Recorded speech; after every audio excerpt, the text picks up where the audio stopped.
여러분, 인생이 내 뜻대로 흘러가고 있다고 느끼시나요? 50대가 되면 이상한 순간이 찾아옵니다. 젊을 때는 분명 열심히 살면 원하는 곳에 도착할 줄 알았는데 막상 여기까지 와보니 인생은 계획표대로 움직이지 않았다는 걸 깨닫게 되죠. 믿었던 사람에게 실망하기도 하고 회사도 건강도 경제 상황도 제 의지대로만 되지 않습니다. 그런데요, 오히려 오래 버티는 사람들은 인생을 완벽하게 통제하려 하지 않는 사람들이었습니다. 오늘 지식일기예보에서는 인생이 어긋날 때 무너지지 않는 법에 대해서 말씀드려 보겠습니다. 핵심은 단 하나입니다. 인생 전체는 통제할 수 없어도 오늘 하루는 통제할 수 있다. 왜 열심히 살아도 인생은 자꾸 꼬이는 걸까요? 우리는 젊을 때 인생은 노력한 만큼 결과가 나온다고 배웁니다. 하지만 50대를 지나보면 알게 됩니다. 인생에는 내 힘으로 막을 수 없는 변수들이 너무나 많다는 걸요. 회사 구조조정, 건강 문제, 인간관계, 경제 위기, 심지어 시대 자체가 갑자기 바뀌기도 합니다. 문제는 여기서 시작됩니다. 우리는 인생 전체를 너무 완벽하게 통제하려고 합니다. 나는 5년 뒤 이렇게 살아야 돼. 은퇴 후엔 반드시 이렇게 돼야 해. 그런데 현실은 늘 예상 밖으로 움직입니다. 그래서 계획이 틀어질수록 사람은 자기 인생 자체를 실패라고 느끼기 시작합니다. 하지만 사실은 인생이 꼬인 게 아니라 원래 인생이라는 게 그런 겁니다. 그럼 그냥 되는 대로 살아야 한다는 뜻인가요? 그건 아닙니다. 포기와 유연함은 완전히 다른 이야기입니다. 중요한 건 통제 가능한 영역만 붙잡는 것입니다. 미래 전체는 통제할 수 없습니다. 하지만 오늘 하루는 통제할 수 있습니다. 오늘 몇 시에 일어날지, 오늘 누구를 만날지, 오늘 어떤 말을 할지, 오늘 운동을 할지 말지, 이 작은 하루들이 결국 인생을 만듭니다. 거대한 미래를 붙잡으려다 무너지지 말고 오늘 하루를 성실하게 살아내는 사람, 결국 그런 사람이 오래갑니다. 계획이 틀어졌을 때 왜 그렇게 괴로운 걸까요?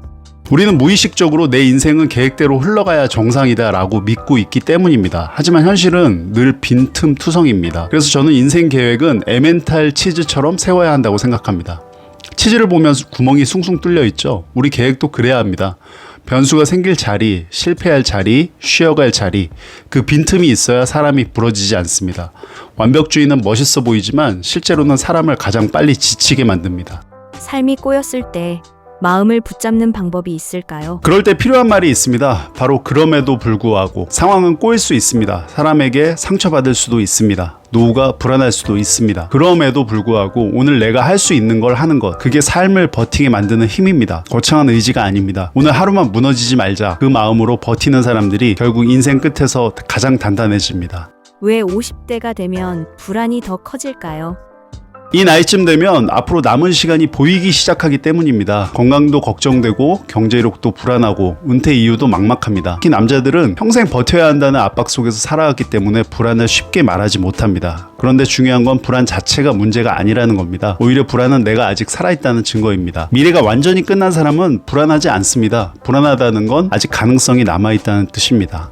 불안을 줄이는 현실적인 방법이 있을까요? 불안을 없애려고 하지 마세요. 대신 방향을 바꾸세요. 불안을 행동으로 연결하는 겁니다. 건강이 불안하면 걷기 시작하고, 경제가 불안하면 지출을 정리하고, 외로움이 불안하면 인간관계를 다시 점검하는 겁니다. 행동하지 않는 불안은 독이 되지만 움직이는 불안은 삶의 엔진이 됩니다. 결국 50대 이후 가장 중요한 건 뭘까요? 저는 자기 자신을 아는 능력이라고 생각합니다. 많은 사람들이 평생 남들이 원하는 삶만 살다가 정작 자기 자신은 모른 채 늙어갑니다. 그래서 은퇴 후 공허해집니다. 내가 뭘 좋아하는지, 어떤 시간을 좋아하는지, 누구와 있을 때 편안한지 이걸 모르기 때문이죠. 나를 알려면 어떻게 해야 하나요? 아주 간단합니다. 내 시간을 보내면 됩니다. 오늘 하루 내가 어디에 시간을 썼는지 적어보세요. 유튜브를 얼마나 봤는지, 누구와 시간을 보냈는지, 무엇에 돈을 썼는지 그 기록 안에 진짜 내가 들어있습니다. 인생은 결국 시간을 어디에 쓰느냐의 총합입니다. 인생은 생각보다 훨씬 많이 어긋납니다. 그리고 어쩌면 그 어긋남 자체가 인생인지도 모르죠. 중요한 건 계획이 무너졌다고 해서 내 삶까지 무너뜨리지 않는 것입니다. 폭우가 온다고 하늘 전체가 끝난 건 아니니까요. 50대 이후의 삶은 완벽하게 통제하는 삶이 아니라 흔들려도 다시 중심을 잡는 삶에 가깝습니다. 오늘 하루만 성실하게 살아내세요. 그 하루들이 쌓이면 언젠가 여러분 인생의 날씨도 조금씩 맑아질 겁니다. 오늘 지식일기예보는 여기까지입니다. 영상이 마음에 드셨다면 구독과 좋아요 부탁드리겠습니다. 감사합니다.